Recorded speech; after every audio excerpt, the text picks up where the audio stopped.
So, no, good morning sa tanan. Nanata rin no, sa may Daro, Dumaguete, no. So, today, scheduled na to for health orientation. Whole day na, no, morning and afternoon. So, ang morning na to is Daro, Dumaguete, no. By afternoon, adto ta sa may Taclobo, no. So, ang venue na to today, no, is Barangay Hall. So, in fact, mo first time na to ni nga kuan kan first time na ko diri nga ang venue is nata diri no sa second floor kay usually diri man ta sa ilang gymnasium makita ang gymnasium kani so normally dinha lang yun before. And then good thing karon no kay at least during sa tong presentation nato no, at least makapaminaw sila maayo pud no. So wala pa man si Ma'am Mern na.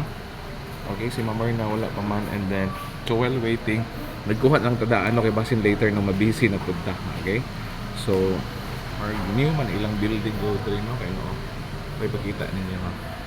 So nato diri no sa may sulod. Okay, kani ang ganyan nato no, so murag prepare pa pud sila no sa ilang kuan kanang because murag mix ni karon no naaman sila because postpone ilang Christmas party no last month, so karon nila gi kuan kanang gi dayon. And then of course unahon na to atong orientation, and then right after no diretso na silang activity nila pud no sa ilang party nila. Okay, so kita-kita taon niya no, and then unyang hapon.